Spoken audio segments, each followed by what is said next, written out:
What's up, everybody? King Triple C here, the Olympic champion, flyweight champion, the bantamweight champion of the world. And I got a public service announcement to all you wannabe MMA casuals or MMA fans for that reason. You guys make sure to listen to my boy's Story of the Fight with Will and Miro. You know why?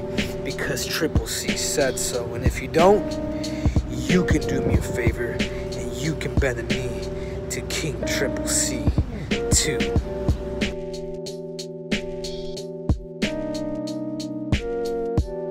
So yeah, gone to fight this week, Will, with the floor. With the floor. But who won? The floor. Want to know. So I think I pointed out to you earlier, busted bridge. The bottom of my nose is off to the side a little bit now. And my lip, so if it's a little shiny on camera, it's a little bit of glue. Just to kind of piece that sucker together, you know what I mean? So not good. Not good. Not good. Your boy is definitely concussed. Recovering from a concussion. Friday and Saturday. Bit of a blur, man. Bit of a blur. Dude, yeah, we were texting. Yeah. I couldn't even tell. We were like texting during the fights. I couldn't tell anything was off at all. Dude, so that's crazy. Friday, I don't remember much of Friday. Saturday, I remember bits and pieces. And this is what sucks, dude. Dallas had his first like championship game in Super Bowl in football, and he won. And most of like what I remember is like what I have on video now. And like most of the other stuff's kind of like a blur too. And the fights that night, definitely a blur. Can't remember very much at all. And yeah, so like today I spent some time like reviewing some texts from that day. Yeah. Because I don't know who I was really texting or what was said, and I was like, yeah, I hope I didn't say anything stupid.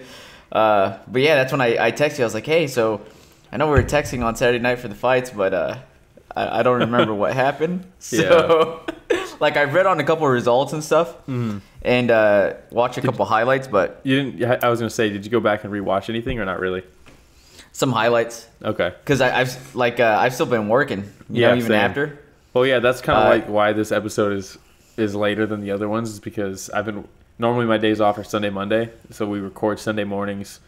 I finish editing on all that stuff, post it for Monday morning, but I worked this Sunday. I worked today on Monday, so I'm guessing, depending on how this goes, well, it's probably a little bit too later to post it today, but it'll probably be up, Tuesday morning, which would be Tuesday morning. Yeah, tomorrow for us, but right now yeah, for you. So sorry to everybody. And I might have like a little bit of a lisp. This time it's not because of the mic, it's just because my top lip, like when I talk too much, like I can feel it start splitting again. Well, I can see so it has like a widow's peak right now. Your lip kind of like it's pointed when you talk. Yeah, dude, it was puffy. Yeah, I can imagine. That shit was swollen. But yeah, man, so I wish I could remember everything, because I know for a fact I was watching because I was texting you about him. Yeah. But I can't remember too much of the details, man. So you're going to have to fill me in on what happened on a lot of these fights. Yeah. Let's start off with Rodriguez versus Dalby. Yeah. I picked Rodriguez in this, and I think a lot of people did, just because he's been pretty impressive lately. And Dalby's kind of had his like a lot of ups and downs. He's always been pretty good, but it seems like he hasn't really like come into his own fighting. But he looked really good this fight. This fight was super close. I did give it to Rodriguez. I scored it for Rodriguez, but it was super close. It was one of those fights where it's like either way it goes, like I'd be fine with it. I think, yeah, it was a unanimous decision. One judge gave Daniel Rodriguez the second round. Another judge gave him the third round, and I had him winning the second and third round. But yeah, it was just one of those close ones that it was just back and forth. It seemed like Rodriguez had issues finding the range. Dalby did a really good job of like keeping him away with kicks and stuff like that. Whenever Rodriguez would like close the distance and really like throw volume, he would overwhelm Dalby and he'd get up against the cage, and that's when he had a ton of success. His hands are so good. Like his MMA boxing is really good offensively. But Dalby just managed to control the distance, I think, for the majority of the fight, and I think that's probably what earned him the win, is that he was kind of picking him apart from the outside and wouldn't let him close the distance. The thing I did see is because Rodriguez on his Instagram, on his stories, posted CompuStrike, and I know that doesn't always tell the entire story, but it seems like he definitely outstruck Dalby quite a bit. It seemed like it. It's just one of those fights where it's like, what do you value? I thought Rodriguez definitely had the more damaging shots. I don't know. I had him winning just because when he turned on his aggression, it seemed like he was doing a lot more than Dalby was. That fight was such a toss-up, though, honestly. I'm surprised it wasn't a split decision. I'm surprised not one of the judges saw it for Rodriguez, but yeah, it's just one of those fights. Neither of their stock goes down in it, though, in my opinion. It was a fun fight. It was fun to watch. Yeah, I was pretty bummed to see that Rodriguez lost. Because I've been very high on Rodriguez, and the thing I do remember from his last fights, though, is that he tends to get in a couple of wars. He's willing to take a couple of shots. Did he take any major shots in this, or not really? Like anything significant that might have swayed it over? It was the leg kicks, and Dalby landed a few good high kicks too, but nothing really like that phased him a ton. The leg kicks definitely did a good job, though. I don't know. I had Rodriguez winning. He landed the bigger shots, in my opinion. Well, hopefully we'll see him come back soon. There was one judge that gave it 30-27, and DC ran him through the dirt on the commentary. It was like it was bad. Like, he went off on him. Yeah, I don't know. I feel like that happens every week now. Yeah, it's pretty bad. One of the commentators honestly calls out the commentary for this whole night was pretty bad. It was pretty bad. I don't know if Rogan's rusty or what. I mean, you don't remember it probably, but you did text me about it.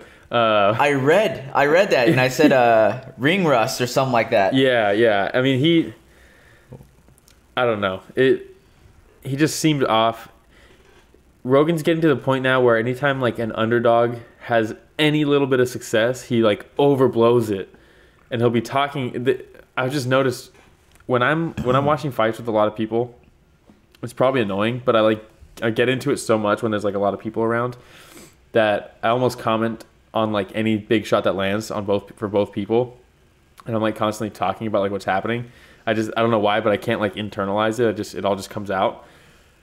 And there's a lot of times this whole night where someone would land something significant and it would just be silence, and it's like, what's going on? And then like one little thing from the other guy, they're like, whoa, this is interesting. And it's like, yeah, but it was just weird. Something was off about the whole night. I don't know what it was, but I don't know. I want to go back and rewatch it again. Yeah, have we talked about how people are getting? I think the commentary teams are starting to get a little too like chummy with each other. We talked about that with Felder and Hardy. I think it was that combo where they're too much of the same color commentator. I think even with DC and Joe, they're just hanging out doing it. It's like it's lacking like a certain kind of professionalism and like actual it's a fight companion. Yeah, it really starting to feel like a fight companion, and that's fine too. I like that too sometimes, but the problem is there's a lot of people that, I mean, commentary will really sway perception of the public, which ultimately doesn't matter nearly as much, obviously, as like the judge's opinion. But I don't know. So the sport's getting so big now that it's getting annoying when people are having like in their mind a fight went this way, but it's like not really. It happened. Yeah. It really happened with Costa versus Izzy, where people were just. It's like they didn't even watch the same fight. I don't know. It's just weird. The general public perception of fights is getting thrown off by a commentary that's really not. I don't know. Like, how do you feel about the news? Right, is supposed to be. In my opinion, it should be very much like we're reporting the news. You don't know my bias behind it. Yeah, it's just very much like this is the facts. This is what happened. We can leave opinion pieces on other segments, but that's not what the news is doing. And I feel like fighting should almost be like that too, where commentators, obviously it doesn't matter if they're biased because they're not judging the fight, but I think it ends up being better if it's a little bit more professional and more just about the fight, I think for me it depends on the fight itself. Definitely. Because if it's a banger, man, and we know that, let's say it's a Mike Perry that's going in there, and it's hard for me to take Mike Perry seriously anyways. Yeah. Then I don't mind the commentary being a little more... Definitely. Laid back. In the case where it's a championship bout, and everybody's on the edge of their seat, and, maybe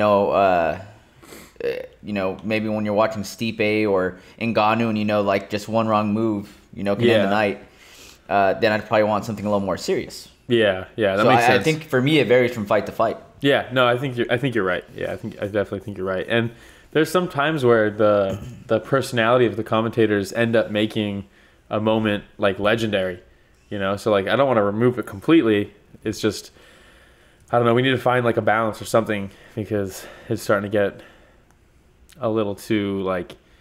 It's hard too because with DC and stuff, he's such a good guy and he knows so many people who are fighters, and it seems like commentary right now is just getting like latched onto one fighter in a fight, and we're only hearing about whatever they're doing in the fight, and we're just not even hearing about the other fighters, which kind of sucks, No, you're right. Yeah, well, a lot of relationships are built outside of these events.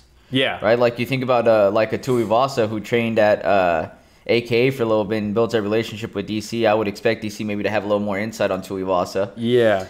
Than he would on the other fighter. So he might commentate more on him. But yeah, I get what you're saying. Yeah. All right, let's move on here. Lipski versus Shevchenko. Yeah. So this fight was interesting to me. And God, there's so many fucking haters on Lipski right now. Really? Yeah. I think it's just because she's pretty. So people are quick to be like, see, she's not. She has. I saw someone who's like, she's got a fluke knee bar on a terrible grappler, and everybody thinks she's really good all of a sudden.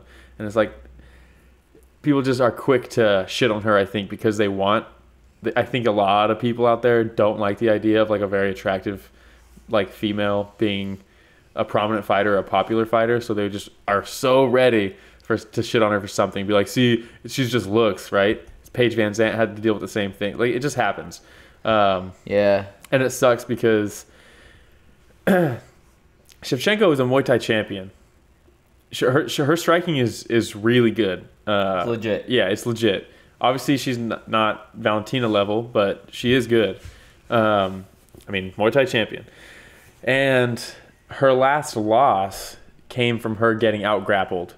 That was like, oh, there's the hole in the game, right? She's a Muay Thai fighter. Her grappling is subpar right now. That's the path to victory. So I was like, okay, game plan's probably going to be to take her down, right, and try to do the same thing that got her last loss. Dude, but Lipski was outstriking her on the feet. She was kind of fucking her up, honestly. She was landing... Lipski to Shevchenko? Yeah. I was the biggest surprise for me was that... Well, two big surprises in this fight. One was Lipski completely outstriking her, in my opinion.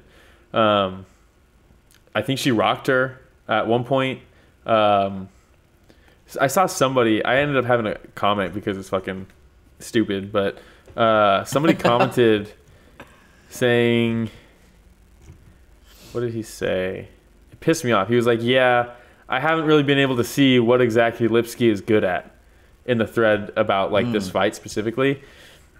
And I was like, come on, Lipski was landing big shots on the feet, was outstriking a Thai champ, but you can't see what she's good at. And someone was like, lands 2 shots. She was outstriking. And it's like, did more than Shevchenko did to her. So yeah, technically she's outstriking her. And then someone was like, she's a good looker. You'd be surprised how much that counts. And it's like, fuck, dude, can we just detach that? I wasn't talking about how Luke Rockhold was out. Luke Rockhold's fucking great looking. I'm not going to suck his dick about fucking striking based on how he looks. I mean, the reality is she landed 3 or 4 really big shots. You have Joban, right? Who are the models for Versace. Yeah, come on. Yeah. There's dime pieces everywhere. What's that other Polish dime piece? We've been up on his nuts lately. I just can't remember his name. The light heavyweight. Prochaska. Yeah, Yuri. dime piece. Yeah. But yeah, I mean, she was outstriking her to the point where Shevchenko, and this was the second surprise. First surprise is Lipski outstriking a Muay Thai champion. Second surprise is Shevchenko completely dominating with her top game I did not expect that. Clearly, she realized that the hole in her game was her grappling and went to work. And I'm not going to sit here and say that Lipski's like the best grappler in the division, and like it was super impressive that she held her top game on her real strong and really old school beatdown with the ground and pound. But it was impressive. So it's kind of like that you saw the opposite of what you expected from each fighter. Yeah, pretty much. And okay. And yeah, maybe if Lipski's not the greatest on the ground, a subpar grappler might be able to dominate her on the ground. But Shevchenko was doing little things that a subpar grappler wouldn't be doing. Even if they were dominating someone who's not great at grappling, she was still doing things like a well-trained grappler, and that was surprising to me. But I don't know. It's one of those fights that division. What is that? That's what division do they fight at? Women's flyweight, 125, right? So that's not the most talented division as far as like roster depth. And Shevchenko's like not Valentina, Antonina. Where's she ranked? That brought her into the top 15. Well, this probably hasn't been updated yet. Like that division's not very stacked. So if Antonina has now seemingly closed one of the biggest holes in her game, she's becoming a much more well-rounded fighter. Where does she go from here? Especially in a division where everybody's already talking about how Valentina has cleared everything out. If she has no real opponents, all of a sudden Antonina's rising through the ranks. What's going to happen here? You know? Yeah. It's going to be interesting. That's a good point. Yeah. Unless Valentina actually goes to a different weight class. Yeah, which is a big possibility. Which she might. She still has some interesting fights, in my opinion, in this division. The other thing is, back to the commentary team, Joe, in the post-fight interview, called Antonina Valentina. And Antonina was kind of like she caught it. And it's like, oh, really? Yeah, it's like, man, you're really probably feeling your sister's shadow.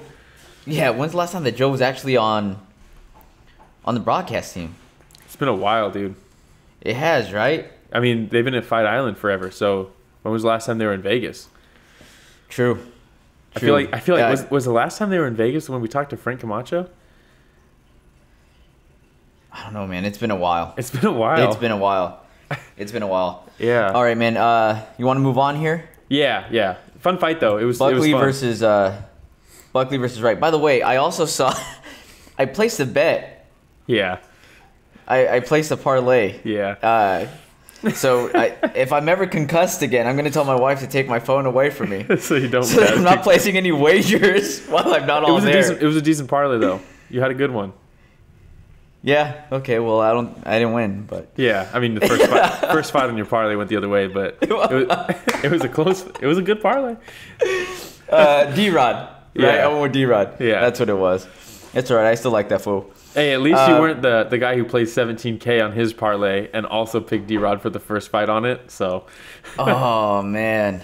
Yeah. Yeah. My wager wasn't anything close to that. So. Yeah. Buckley versus Wright. Yeah. This one. Buckley finally gets his highlight reel KO with his hands. Because you watch him fight and he's very clearly like Tyson-esque in his like getting close in the distance, throwing big hooks, barreling down, body shots back up to the head. But then the only knockout he has in the UFC so far, I mean obviously this is his third fight, but the only knockout he has is the craziest kick in the past who knows how long. And it was weird to see that he got that kick when you watch his style. Like 95% of the time he's fighting, he's barreling forward with just his hands. Yeah. And then, so yeah, he finally got his knockout with his hands. That dude is wide. He is stocky. He's long this and way. I do see in our text messages I put down Buckley's power, and I use an emoji I usually don't use, which is a little explosion emoji. That's a concussion Romero right there. That's but I remember going in, I just remember thinking Buckley's power should be able to get him past this fight. Yeah. And it seems like it did. And for me, because I was reading about this fight, and it just makes me think about the shots that Holland absorbed from Buckley as well. Yeah. And it kind of makes you appreciate what Holland did that night a little bit more. Well, now that you see what Buckley's been able to do in his fights after. It's one of those things where every time Buckley fights, Holland looks better at this point because he's running through people other than Holland, and he definitely tried to run through Holland. And that's something that we talked about with Holland was that I was so impressed with the fact that in those pocket exchanges where Buckley's like just ripping these gnarly, vicious hooks that clearly have power, Holland was able to just weather that storm, stay calm, hit him on the break, and then just pick him apart. So it's gonna be interesting to see Buckley. It's crazy. It's Buckley isn't a world beater yet. He's still so young, obviously. Yeah. When he's running through someone like Kasangane and then now Jordan Wright, it looks like, oh man, who's gonna stop him, right? You get those vibes, but it's like, okay, well, Holland did stop him. It can happen, but you can't really count him out because you can't say, oh, this guy would tool him because clearly all it takes is one. Yeah. No matter what, like I text, he brings that equalizer, like Teddy Atlas says. Kasangane went in undefeated. Right, I believe Wright went in undefeated. Technically, so he did get this knocked guy's out taking cold O's. in the Contender Series. Yeah, I don't know why they don't count Contender. They should. They really should. They really should, man. Yeah. But yeah, I mean, and I don't want to discredit Wright either. Up until he got rocked pretty bad at the end of that first round. He was timing his uppercut really, really well. He landed some big shots on Buckley as he was coming in. His timing was really good. But the problem is, Buckley has that equalizer power where you could be perfect. It was like when Deontay Wilder fought Tyson Fury. Tyson Fury, especially the first time, when we know Tyson Fury's style, at least to that point, it's very much elusive, a lot of head movement, a lot of awkward feints, timing disrupts, hard to hit. Should be able to dance around someone like Wilder and pick him apart. The problem, though, is he's got to do it for 12 rounds, and he has to be perfect for 12 rounds because all it takes for Wilder is 1 second. He just has to land one shot, and Buckley's kind of that same fighter. So I think throughout Buckley's tenure, I don't think he's ever going to be a champ. He might be, but throughout his tenure with the UFC, he's going to fight people who on paper should outclass him completely. He's going to beat some people who probably should be beating him just because he has that equalizer. And it's going to be interesting to see what fights those are going to be in. Because clearly they're going to make your boy, the James Krause, James Krause versus Joaquin Buckley. And in my opinion, on paper, that's stylistically, that really favors Krause. And I think Krause should beat him. But all it takes is one. If Krause's knees give out, like they give out in his last fight, he's probably going to get knocked out. But if they fight 10 times, I think Krause probably beats him 9 out of 10 times. Skill-wise, I think he's just too far right now. I think Buckley is somebody that can dance around in the top 15 for a few years. And he'll be giving us exciting fights for years to come. Yep. Yeah, he's so young still. What is he, like 24? Oh, shit, I don't know, man. He looks super young. Again, he just reminds me of a young Mike Tyson, man. Same build. Yeah, seriously. Same aggressiveness. 26. 26. Yeah. He's a baby. He's older than me. All right. Let's see here. Moreno versus Royval. This was fucking crazy. Out of all the highlights, this is one of the highlights that I saw in there the most, and it wasn't even any strikes. Yeah, this fight was crazy, dude. Royval, man, and I just want to say first, Moreno should have been fighting for the belt that night. It should have been Perez. Rankings wise, if they're gonna make a tiered structure like this, it should have been Perez versus Royval. and Moreno versus Figueiredo. But they didn't, and it sucks the way this ended. But when they first made this fight, it bummed me out because I had Moreno winning this all day. But it sucks because I didn't want Royval to be set back in this division because this is a fun division right now, especially with the champ just taking fights like this like quickly. The way I saw it is if Moreno goes through him like I think he's going to, now it's going to be that much longer until Royval can get a title shot. But luckily the way this ended, it seems like they're going to get a quick turnaround on him and hopefully get him back in the win column, and then hopefully that sets him up for a title fight.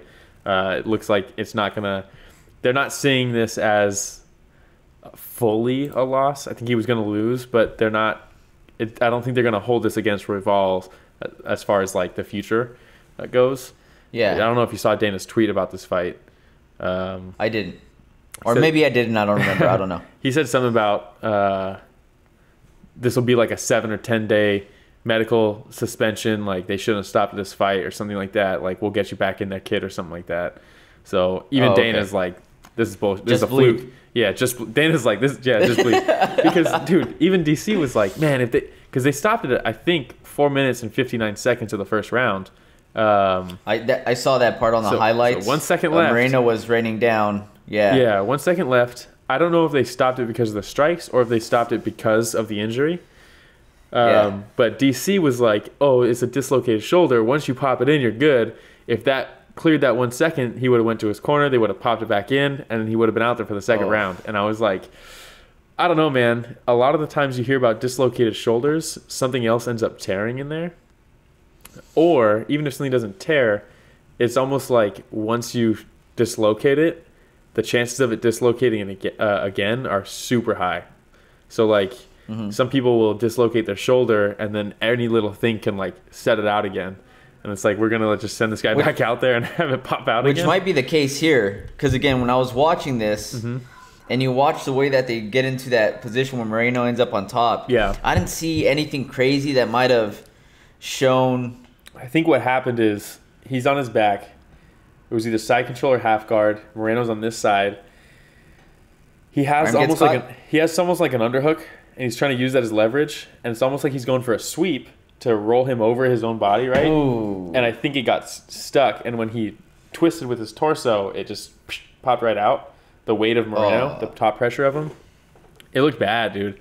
You could see it like right here. It looked bad. Yeah. This shirt's too black. I don't know if you can even. But these shirts, they're just so nice. Right? But yeah, so. But man, what a fun fight. Royval is fucking awesome, dude. That guy is just guns blazing, doesn't stop moving. And Moreno's a dog for just sticking in there and brawling with him because a lot of people crack under that, I think. A lot of people will. And again, Moreno, one of those, like, truly Mexican fighters out there right now. Yeah. I mean, probably one of what, 3 or 4? Maybe. That I can think of. Yeah. You know, I can think of, dude, honestly, I can't think of too many names right now. It's what's his him, name? Yair. Yeah. Yair Rodriguez. There's a couple of female fighters as well, right? Again, these names gotta don't be come like to mind 5. right now. There's got to be like 5. It's crazy. But he's representing. He's representing, he though, for sure. Dude. And I know that in Mexican culture, boxing is still pretty damn big. Yeah. Boxing's big. And I'm just wondering how long it's going to take for MMA to right? just... Yeah. That's the problem. Yeah. It's always been boxing over there. Yeah. It's always been boxing. And again, I'm just waiting for these big MMA gyms to start popping up because, dude, I'm not just saying this because I'm Mexican, but that Mexican, like, fighting style. Yeah. The never say die, the warrior, you know, and just, dude. Yeah, it's awesome. I love watching them fight. Yeah. Ever since I was little and I was watching boxing with my dad, you know, whether it was Eric Morales, you know, Barrera, anybody, I just knew it was going to be a brawl. Yeah. And that's Moreno, dude. He looks like McLovin, right? But that dude... He does look like McLovin, He goes toe-to-toe, dude. I mean, he really brings it. And that's why I think I texted you right before this fight started. And I was like, this is about to be a slugfest. Because you know Royval's style is come at you and just be real tall and just be constantly coming at you with a bunch of crazy shit. And some people, I think, will crack to that and really shell up or whatever. but not Moreno, dude. He's about to stand his ground. Like, that's the thing with that style. If someone just stops, you're not moving forward anymore. So that was like when whatever the hell that saying is, but the unrelenting force meets the immovable object or some shit like that, right? Moreno just stands his ground and is just like, no, I'm just gonna swing back at you, dude. Yeah, it was I love crazy, it, man. And the grappling was fun. I did see that they already booked the fight for December. Yeah, they got right. They got between cleared. Figueiredo and they got cleared to do it. That's so awesome. It's the second time somebody has headlined back-to-back pay-per-views. The last time I think was Tito Ortiz in UFC 33 and then 34 or something way back like that. It's the quickest turnaround time for champion or contender to be in 2 title fights back-to-back. I mean, let's do it. Let's do it. Let's all go. of a sudden, dude. I love it. How many times do we say when a division looks stale and there's a dominant champion and they leave, all of a sudden the division is on fire? And that's exactly what's happening now with Demetrius Johnson. I wish he was back because, God, there's some fun fights for him now. All of a sudden, he used to be, oh, there's nobody for him to fight, blah, blah, blah. Dude, not now, dude. That top 5, dude, is so sick, dude. Even past the top 5 now. Tyson Nam, Tim Elliott, Kai Kara France, Brandon Royval, Alexander Pantoja, Alex Perez, who looked really good, Askar Askarov, Brandon Moreno, and then Joseph Benavidez is still technically in there, and then Deiveson Figueiredo. Sprinkle a little Cody Garbrandt in the mix too. Cody Garbrandt's going to be in there. Dude, that's a fun division and a super exciting champion. That division's sick now, and I think Dana loves this guy. When he fought Joseph Benavidez the first time and he missed weight, I was like, Dana's going to hate this guy for the rest of his career. Nope. This guy's just, he's doing everything else right. Besides missing weight that one time, he's doing everything right. That division's That's awesome. I saw some pictures of him like cooking food and then being a hairdresser as well. Hairdresser, sushi chef, farmer. Like sushi chef. Yeah, dude. This guy can do it all. He really can't. Dude, apparently the people who speak Portuguese are like, this guy is super charismatic. Like, he's a smooth talker, apparently. Apparently, he's hilarious. So, like, it sucks I can't understand what he's saying, but apparently he's like the full package. I gotta start studying Portuguese again. Portuguese. Yeah. All right. Next up, Hua versus Craig. Yeah. What did I text you before this fight? Do you remember?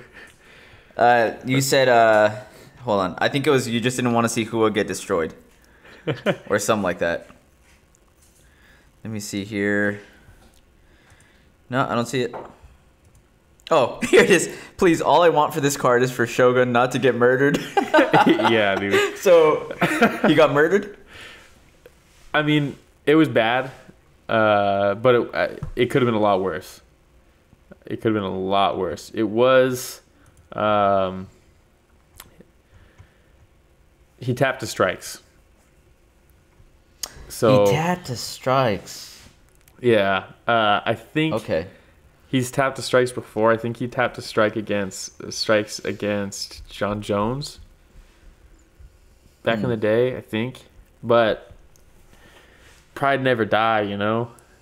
So tapping to strikes is just... And I don't blame him. He was stuck. Paul Craig did a really good job. He took his back, flattened him out, but didn't just flatten him out. He had his grapevines in. So Shogun couldn't even get his knees to the ground. His legs were like up in the air.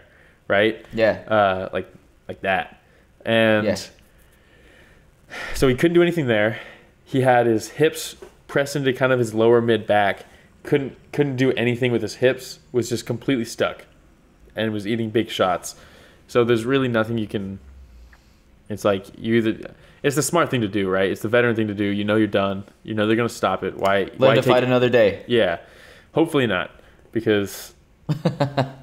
I mean... Granted, if you look back at this last run that he's been on, I think he's let's see, he's got, other than this loss, in his past 1, 2, 3, 4, 5, 6, in his past 6 fights, he is 4, 1, and a draw. So really not that bad, right? I mean, he beat Corey Anderson. He beats Lil Nog. He beats John Vellante. He lost to Anthony Smith, but he beat Tyson Pedro. You know, he knocked him out in the third round. So, like, and one judge gave him the first round in this fight.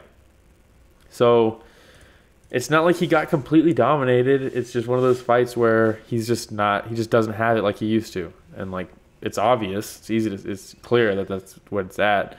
And I don't mean any disrespect to Paul Craig. He fought a good fight, but I don't want to see. I mean, all fighters though get to this point in their career. Yeah, right. I have a soft spot, and I hate it the most when it's like a Pride fighter. When you start to see a Pride fight, because Pride just like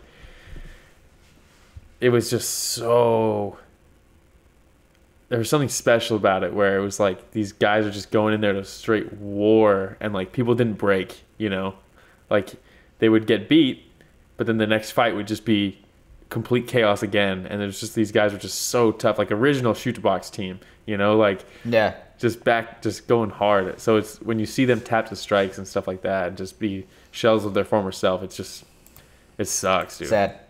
Yeah, and that's unfortunately the story of the fight for me. It's just like I can't even really talk about Paul Craig, which he deserves. I mean, he won, right? He did a great job, but it just sucks. The whole story is Shogun's not who he used to be.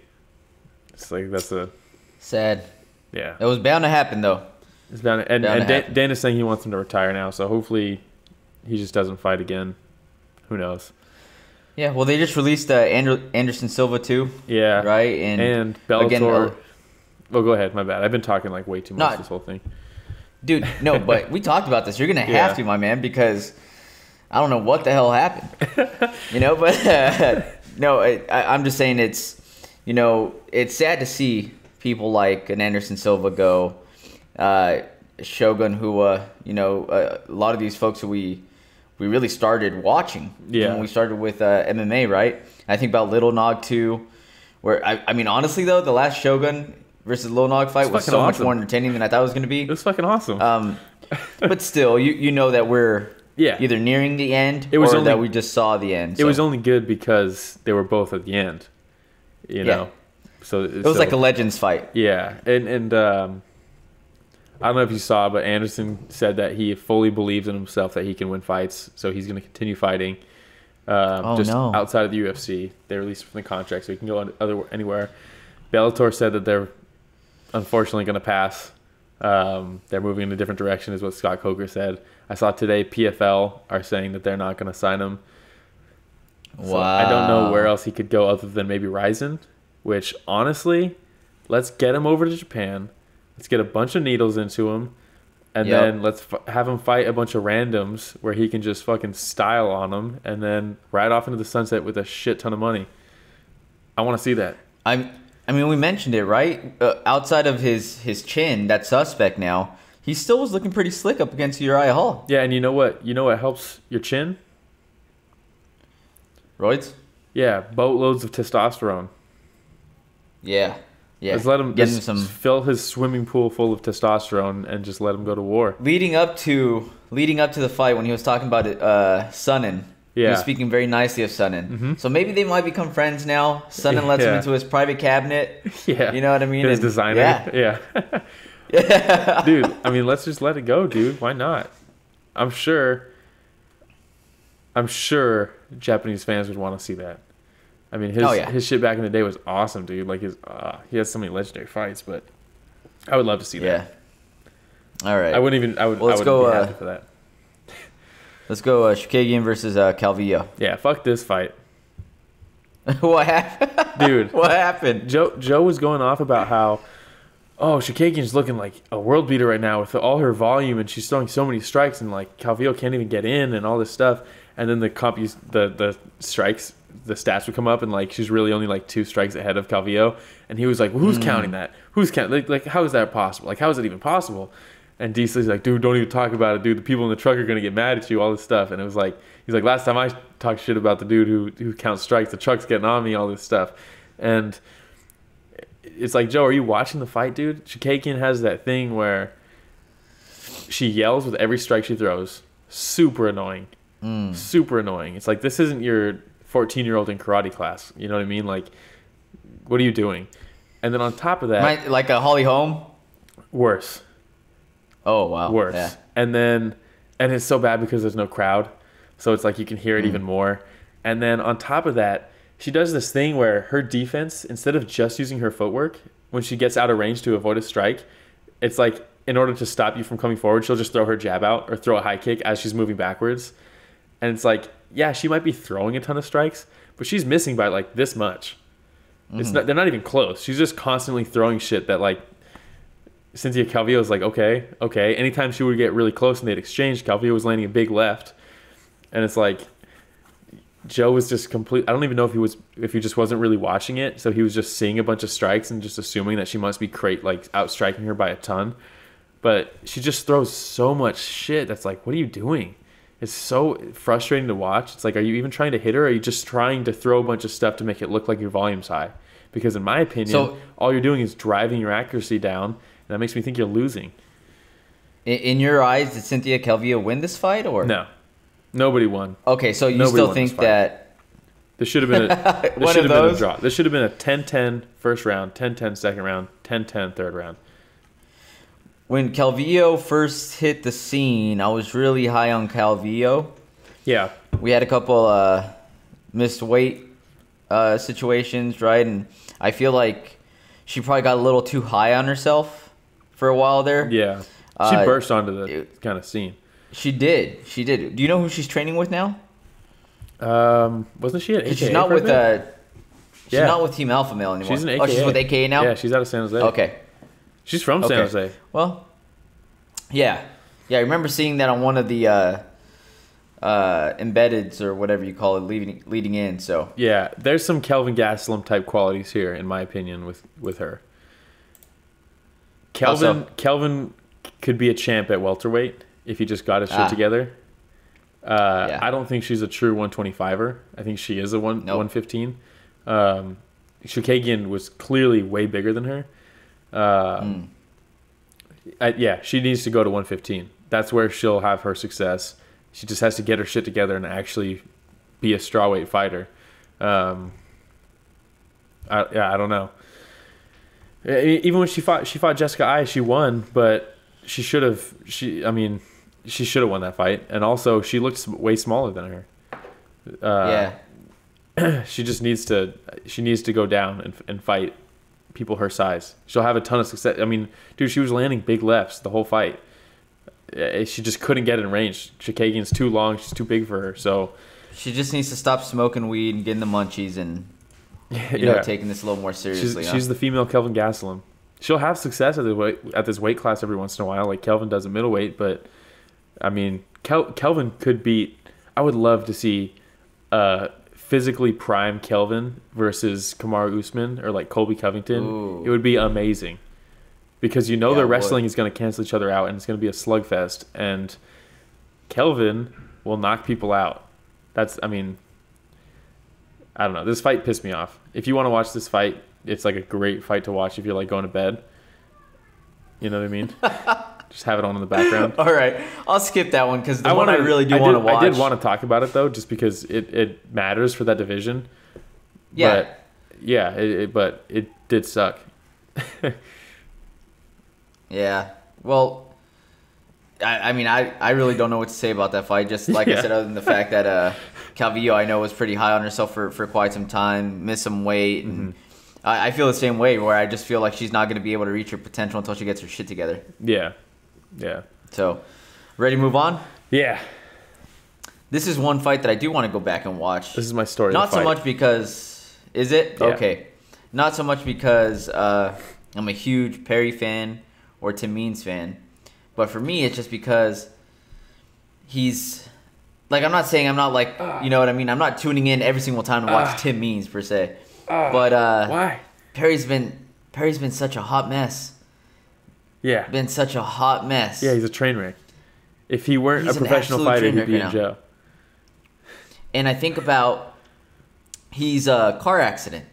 When you're driving by and you don't want to look, but you can't help but look, and you're staring and you want to turn away, but you can't. I love it. You know, and that's Perry right now. I love it. And like I think about the fact that he's getting Redditors to be in his corner. By the way, was there one? No, I think they were like, no, you're not allowed to have a Redditor in your corner. I don't know who the guy was in his corner. He had a guy in his corner, and his fiance or wife, or I don't know. I think this is fiance, right? She Latori. She was in his corner, but she wasn't actually in the cage. So I don't know what happened with the Nevada Athletic Commission, but dude, I see videos he posts of her holding mitts for him. Yeah. I hear him talking about how he eats whatever he wants to, and he only has to drop 20 pounds in a couple days. Well, he was sending videos to Tim Means of him like eating cheeseburgers and like pizza and all this stuff. Sending him to Tim Means? Yeah, dude. Oh, and then my he missed God. weight by what, 5.5 pounds? And then he What said, a wreck. And then he said, I don't do this to make weight. I do this to fight. And he was like, I know Oh Tim my Means is God. here to fight too, so it doesn't matter. And even Tim Means was like, fuck it. He gave me 30% of his money, so I'm cool with it. Dude, I can't believe you don't tune in every time to watch Tim Means fight. Tim Means is... I'm such a huge Tim Means fan. I enjoy watching him fight. He's like one of my favorite fighters. Oh, really? I love Tim Means, dude. Dirty Bird. Yeah, I enjoy watching him fight, but I'm not going to sit here and say I'm his biggest fan. He's somebody that was robbed by USADA. USADA should be paying him money. USADA should be giving him... I don't know how much he makes per fight, but they should be paying him... He should get double payment for all of his fights just because they fucked him so hard. A check from UFC and a side check from USADA. Yeah, 100%, dude. I mean, they fucked him. Dude, have you seen a lot of Tim Means fights? Yeah, I've seen some. Did you watch him fight Nico Price? Yes. Dude, Yes. there's something about his striking that it seems like he's... There's some games, like video games, where you're fighting like a boss or something like that, and the AI difficulty is like higher on those bosses, and they can do a bunch of shit that you're like, what the fuck? Like, I can't do that. So you have to just like evade it, and then you can attack them, and then you'll unlock that boss, and you're like, oh, I can't wait to do what they do. It's like, no. That's just when only the computer can do that. You can't do that. That's how Tim Means strikes sometimes. He gets in these fluid moments, dude, that I don't know what the fuck. He just looks on such another level when he gets into his flow state. His jab and and it doesn't look like he's punching with a ton of power. He's just snapping you. It's just like bap bap bap bap bap bap with these crazy combos, and it's just like the other fighter's always just like eating them all, just like what the fuck. And this fight was fucking awesome, dude. I thought this was gonna get fight of the night, honestly, because there's so much about this fight, like you said. Like, the story leading up to it was Perry talking about his weight cuts. I sent you that tweet that he tweeted something about saying, like, I don't even want to do this shit. Like why am I even doing this? Like, the night of the weight cut, he misses weight. Yeah. And I was like, bet the house on the Dirty Bird because he was the underdog for some reason. And he goes in there and did you watch any of this or no? No. Okay. So he's walking out. Tim Means is already in the cage. He starts walking out. Halo by Beyonce's playing. You know that song? So he's walking out. He's shadowboxing. What? And the singing starts. And he kind of like turns a little bit. He's like, huh? And he looks back to his fiance, Latori. And he's like, dude, what the fuck? He's like, what song is this? Did she pick it?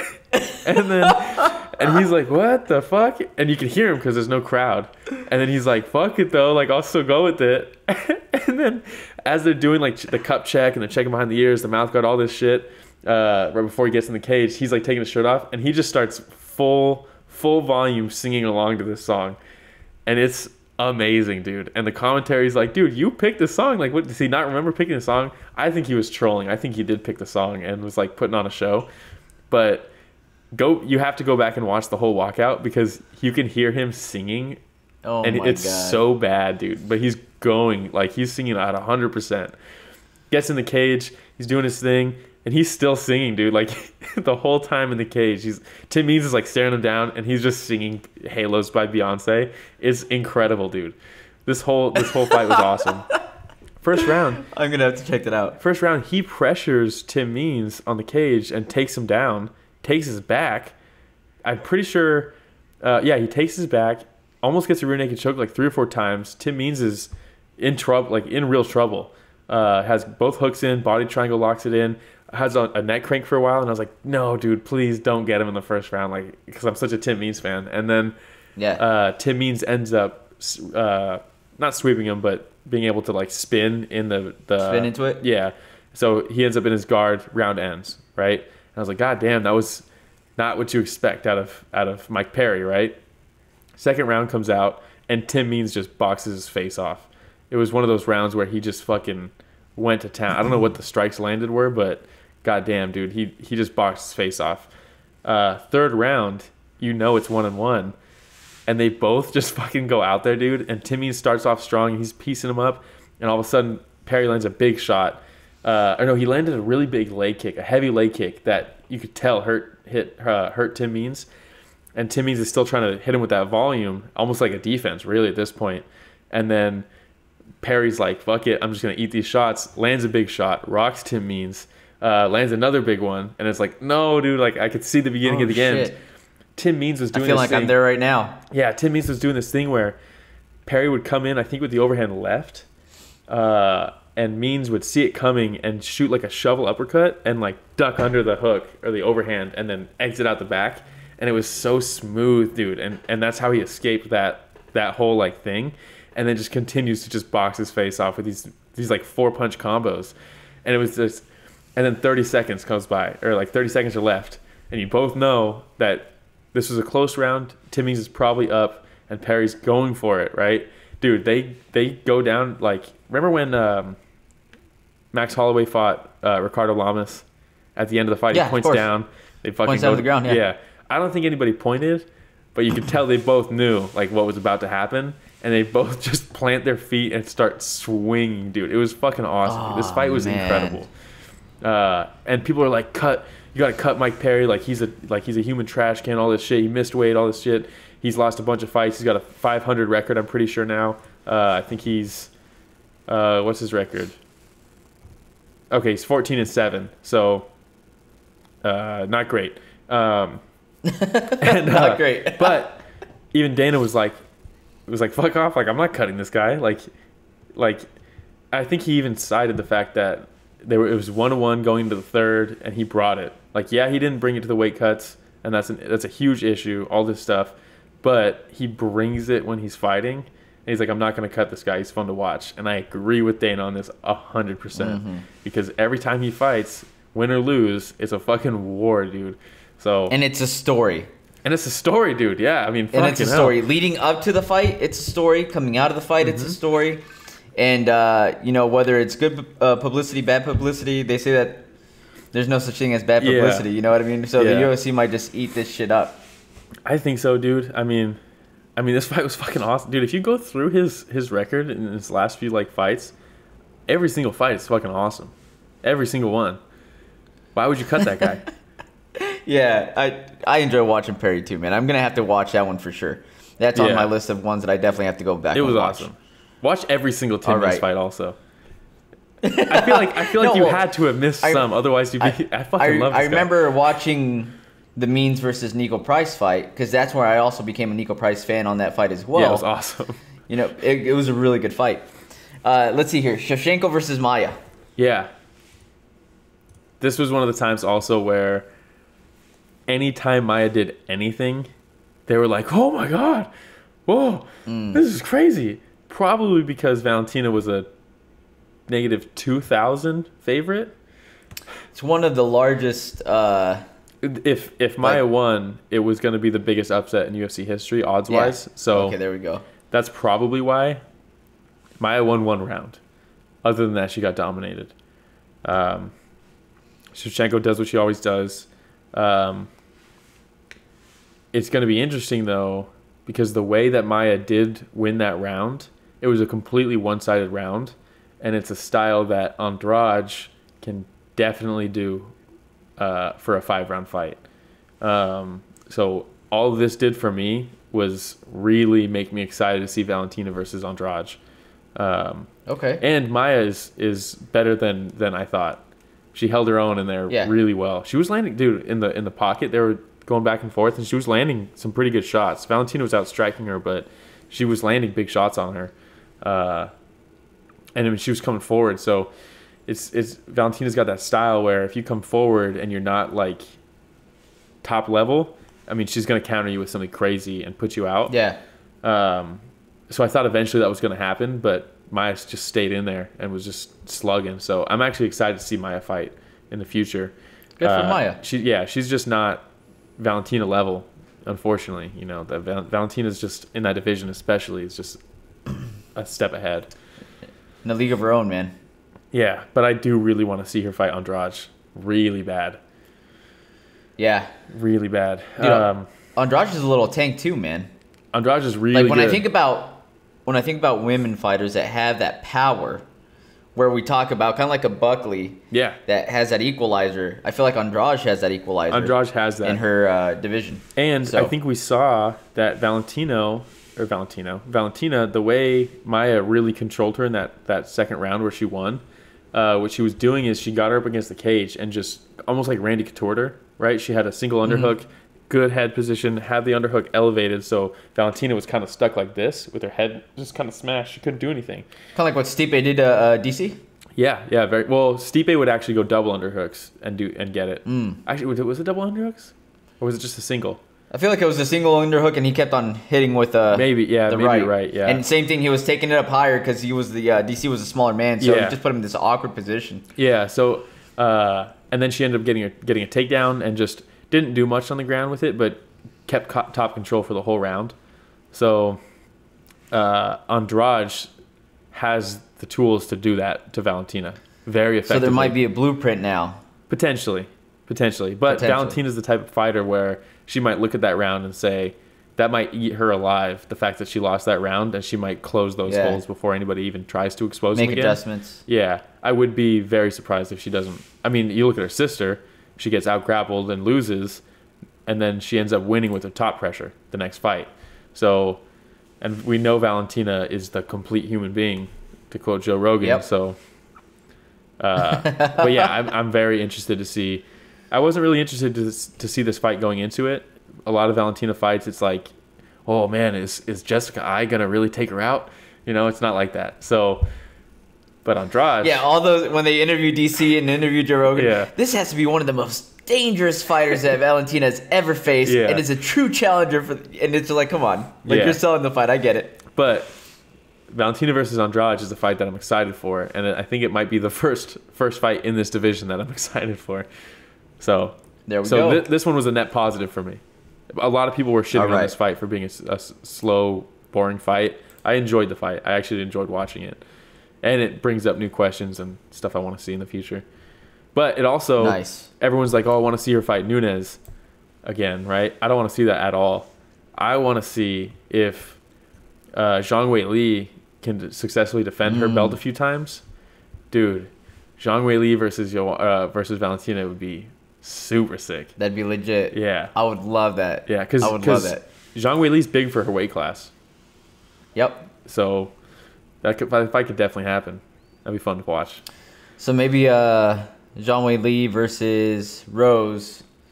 She beats Rose, then see her go up against Shevchenko. I would say not yet, because I want to see her really defend that belt like a few times, you know? It's unfortunate because Valentina's going to run out of opponents before Zhang Weili, but I would love to see a Joanna rematch. Yan Xiaonan versus Zhang Weili would be awesome. They have her out of the rankings because she hasn't fought in forever. What's her name? I can't think of her name. Wrestler. Really good wrestler. Tatiana Suarez? When's she coming back? I want to see her fight Zhang Weili. So, there's still some fights I want to see before we do a cross-division type fight, but eventually I would love to see that. Nice. Okay. Now, let's move on here. Figueiredo versus Perez. Yeah. So this is a big deal, especially for Dana, right? Because it's the first time a Contender Series fighter is fighting for the belt. Yep. And this is another one where it's like, a couple of people asked me, they're like, "Oh man, do you wish it went longer?" There's some weird thing. I think it's has to do with boxing. The fact that boxing really doesn't stack their undercards. That it's like people are disappointed with early finishes or stoppages or not early stoppages, but just early finishes in the main event slot. That's never bothered me. The only time it's bothered me was when Conor knocked out Aldo, and that's just because I'm an Aldo fanboy. But I wasn't like, man, I feel robbed that the main event was only 4 seconds. No, dude. A 4-second knockout, that's fucking awesome. So, like, that's what I want to see out of a fucking main event sometimes. So, no, I wasn't mad at all. Especially in this division. Everything's so crazy at the top when they're actually fighting. It's just so fucking wild that it's like, let's just start it, roll the dice. If it's a 5-round war, that's cool. But if it's a crazy scramble until someone gets caught in the first round, I'm totally cool with that too, because that's super fun to watch for me. So that doesn't bum me out at all. Perez, his stock doesn't go down in this fight at all. He looked good up until he didn't, right? He landed. Did you watch this fight again or no? No. Because it was quick. Okay. He threw this combo, dude. Remember the old school, like, Jean-Claude Van Damme and, like, all these old, like the old martial artist guys would always have in their like footage. It would be like the crazy double kick where they go low and then high and then low and then body and then body then high, like just like bah, bah, bah, and then bah, bah, bah, bah. Yeah. He did that shit in the fight. He threw a low kick and it brought Figueiredo down, right? When he like, it was like, oh shit, and it kicked him out and instantly it's up again. He got his guard up, but it was like, it was so fast. Damn. And I was like, oh shit, dude, like, that's it. When you got to rewatch this fight, and it was super cool to see. And then he had him up against the cage, and Figueiredo went for he tried to like spin around and grab his leg for like a leg lock, and he got out of it. Mm-hmm.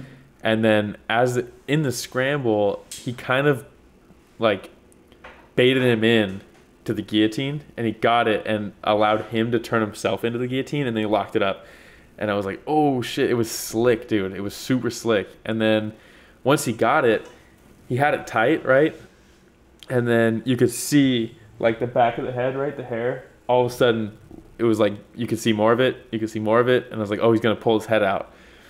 And then he postured up like he was going to try to slam him to, like, get out of it fully. It must have been tight, right? Like, otherwise he would have just continually just slowly pull out. He goes up, and then as he goes up, he brings up Figueiredo with him, and he kind of could like readjust a little bit, and then he had to like tap, and it was pure chaos. You know what I mean? Like, it was just a chaotic fight. Awesome. It was fucking fun, dude. Remember Beyblades? Yeah. It was just like they just put these two little dudes in this cage and just fucking let them start spinning, and they're just clashing with each other, and then all of a sudden it's over, and it was so much fun. It's funny you say that because Dallas, in his championship game, scored 2 touchdowns, right? So I pay him $6 for every touchdown. Yeah. And he decided to buy Beyblades. Nice. With I didn't that even know money. they still made them. Oh, they still make them, dude. He has his little arena. Yeah. You know, I'll play with him sometimes, and we'll just let him rip, and we just sit there and watch him like let this. Him rip, dude. You know, so I know exactly what you're talking about. That's dude, hilarious. That's flyweight title fights right there. Just let him rip, dude. You know, it's funny you mention like how people say, are you upset that it didn't last so long? Mm-hmm. The only MMA fight that I can remember being upset with it not lasting long was Kane versus JDS 1. Yeah. And the reason, though, not even because I was a huge Kane fan or because it was the first time that UFC was on Fox. And I remember thinking, this is an opportunity for it to go mainstream and for everybody to see what I've been talking about for so long, where everybody's just like, what are you talking about MMA, dude, you know? Dude, that's gay. And I was like, yes. I was like, check this out. This fight's going to be crazy. Oh, these two guys, it's going to be a war. Knockout. I was just like, it's just JDS. You guys want to do anything else right now? Over yeah. Dude, that's the only time that I was like, shit. Yeah. But I'm with you, man. You know, we've said it before. You pay for an entire card. Yeah. Yeah, you definitely pay for a card. Dude, honestly, right, dude, they need to change the ESPN Plus. The way they're doing pay-per-views in America is ridiculous. It's insane to me that you have to pay $7 a month, and then you still have to pay full price for the pay-per-views. They're asking for people to be paying like $80 a month to be a fight fan. That's insane. When you think about it. That's insane. The one thing I would say, though, is that they're delivering fights every weekend now, which they weren't doing in the past. True, but you have to have good internet to watch it. It's all internet-based now, which is bullshit because America is so behind with infrastructure for internet. Like, I'm lucky that I'm good now with my internet, but... Dude, if they switched to this back in the day when I was still watching, when I started watching it, I wouldn't be able to watch the fights. I just wouldn't be able to.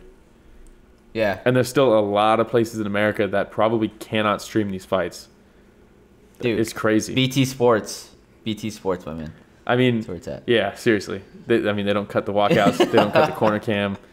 They know what they're doing. That's where it's at. They know what they're doing. Yeah. All right, man. So, but let's see. Is that it for that fight? So yeah, that's it for that fight. But how baller is Figueiredo? We talked about it a little bit earlier, but he's already booked. He's headlining 256. Yeah, December 12th, I think. Yeah, fastest turnaround for a champ. Fastest. I mean, the second time somebody has headlined 2 back-to-back pay-per-views. And let's be honest, UFC 33 and UFC 34. I think it was like 6 months or something like that in between the two, when Tito did it, and back then. Shit like that was more common. Let's be real. Yeah. Very cool that both of them got 0 like medical suspensions and that they can both just jump back in there. And let's be honest, Moreno should have been fighting the last fight anyways. Yep. And if you're Moreno, you're not gonna let this opportunity slip away because you don't know if they're gonna want to throw somebody else in there. You know. So as soon as they ask you, do you want to fight? It's a hell yeah. And that card is insane. We should do a picks like a preview of that card. Yeah. And do our picks and everything because that card is fucking stacked. It's crazy. I'm down. Yeah. I don't plan on being concussed going in, so I think I'd be able to provide more info here on whatever recordings we do after that. So, okay. Is that it for the card? Yeah, that's all I got for it. Awesome. This takes us into Will's wisdom. Will, I have one question for you on this one. Hold on. Get right for this. Hold on. Clean the glasses off. What the? You need aloe vera for Will's wisdom? What? Okay. I don't understand the aloe vera, but... that's awesome. Gotta get my mind right. There you go. And the aloe vera does that for you. It's a known fact. It's a known fact. Well documented. I'm white, dude. So, aloe vera is my best friend. Oh, true. Those sunburns come easy. Mine's cocoa butter. So, recent pay announcements. Yes. Bisping, $1.5 million a year. Bruce Buffer, what do you mean? For $1 million for a like year. Commentating and stuff and analyst work? Yeah. Okay. Yep. He deserves it. Bruce Buffer, $1 million a year. That's it? Dan Hardy, $384 a year. Joe Martinez, $250 a year. Felder, $48,000 for an event per event. And the most overpaid person on the UFC, whether it's roster, I think Dom Cruz, $325 a year. Yeah. But these announcers and analysts, Joe wasn't in there? Or who? Rogan, he wasn't in there? No, but let's be honest, Rogan's probably the one that least needs to get paid by the UFC. No, I'm just saying. Yeah, god damn it, I wish I knew what he makes. Yeah, but all these folks I just listed, man. Yeah. You know, are they getting paid the right amount? Are they overpaid for what they do? What do you think? No, I don't think they're overpaid. I think that's all fair. Paul Felder is probably making what he's making because he's still technically an active fighter and he's getting paid to fight as well. I would imagine once he actually sticks to retirement and fully moves into that role, he's going to start making more money doing it because he's super professional and clearly everybody loves him. He'll start to make more money. Dan Hardy, I think that's great, especially when you think there needs to be more. I mean, the UFC takes a ton of criticism, right, that they don't pay their fighters enough, that they don't set them up for their lives after fighting, all this stuff, right? So this is a great way. And it sucks because Jimmy Smith was great. I really like Jimmy Smith as a commentator. I think he's a good analyst, all this stuff. And I'm glad he's working for ESPN now. But he came and he joined the commentary team, and then they didn't renew his contract. He was there for like 1 year. And he was told that the reason they didn't renew his contract is because they want to shift to having more ex-fighters be commentators. And you see that with Bisping, Dan Hardy, DC, Paul Felder, all these guys, Dominic Cruz. And I think that's... We see Michael Chiesa heading in that direction. We see Usman heading in that direction. It's perfect because they can start getting paid for things later on in their career that normally a lot of fighters end up just getting dropped off, and then good luck. Find a way to make money. So you could argue that Dan Hardy making $325,000. Yep. You said? Oh, 384. 384. There's a lot of fighters who are making less than that per year. And it's not like Dan Hardy commentates every event. And even Felder, where I said 48 per event, when you think about the amount of events he does, that's a decent amount for Felder. I mean, that's a lot more than a lot of the fighters on the nights that he's commentating. So you could argue that they're getting overpaid maybe. I disagree. I think anytime fighters are getting paid, they should be. They should be. So I don't think they're getting overpaid. I'm surprised Buffer's making $1 million a year. That's it. I mean, that guy, he just puts everything into it. Joe Martinez, you said 250? 250. I wonder how many events he does per year on average. You know, that's a lot of money to be making for. Yeah, I feel like I've seen him more this year than I have in years past. Definitely. Yeah, definitely. It makes sense too. I mean, Buffer can't do everything. Dude, I'll do it for 175. Dana, hey. I don't have the voice for that.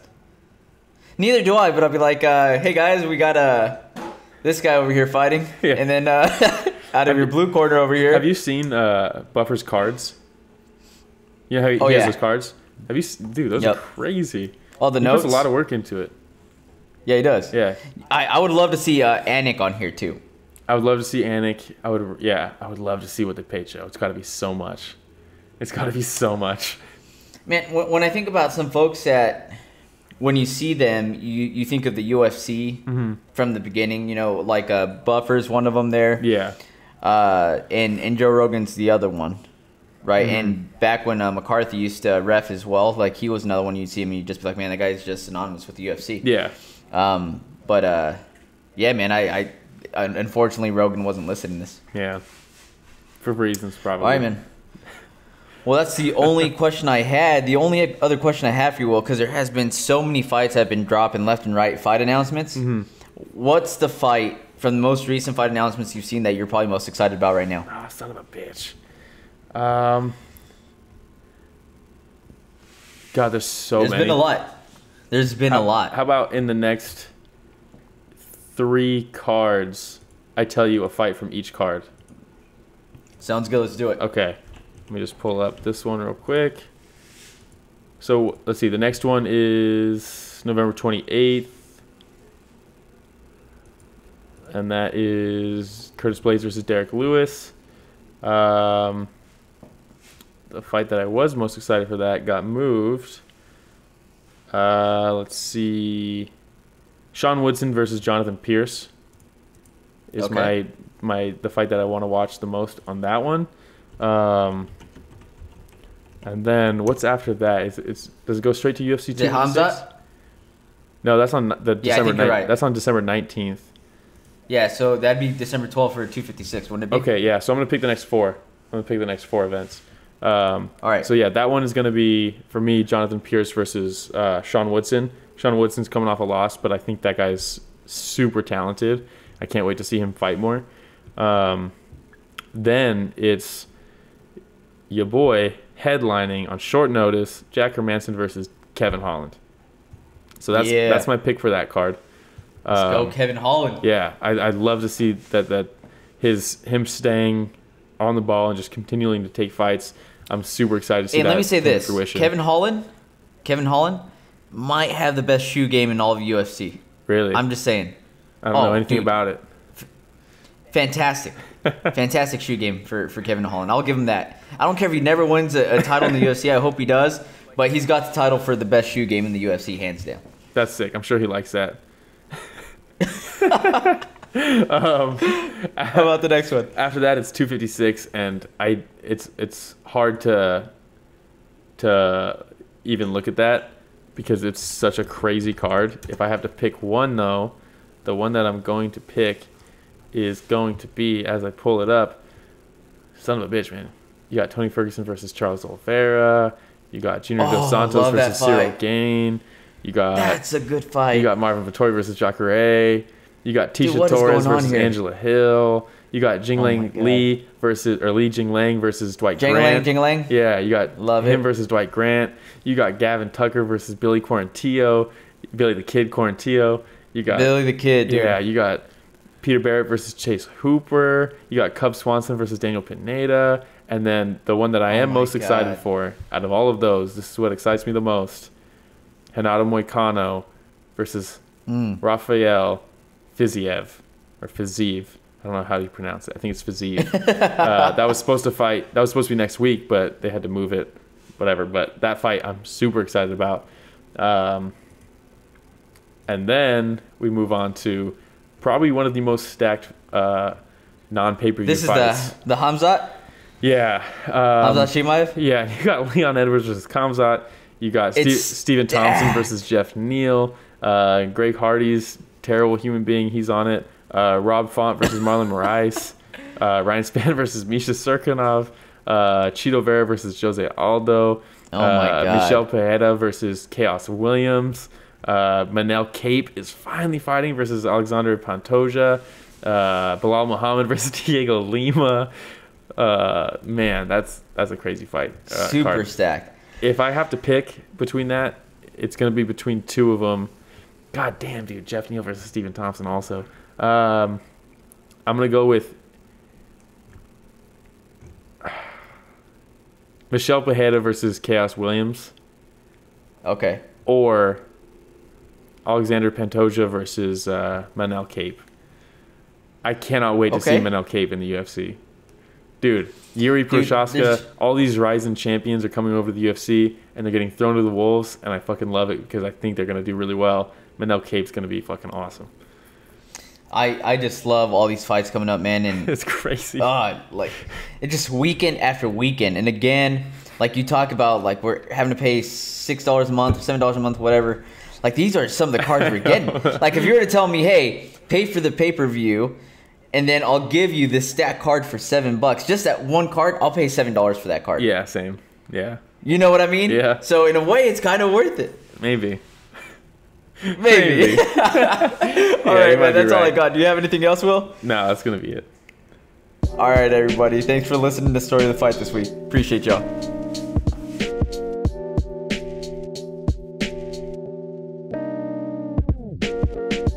All right, everybody. Thanks for listening to Story of the Fight. We really appreciate everybody's support. If you don't mind hitting the subscribe button, and when you do subscribe, make sure that you hit the notification button as well. That way you get notified whenever we upload anything new. Don't forget to hit the like button. It goes a long way for us. And leave some comments. We love interacting with everybody. Yeah, and if you want to stay even more up to date, you can follow us at Story of the Fight on Instagram and Twitter. And you can email us at storyofthefight@gmail.com. Ask questions, give us feedback, critique us.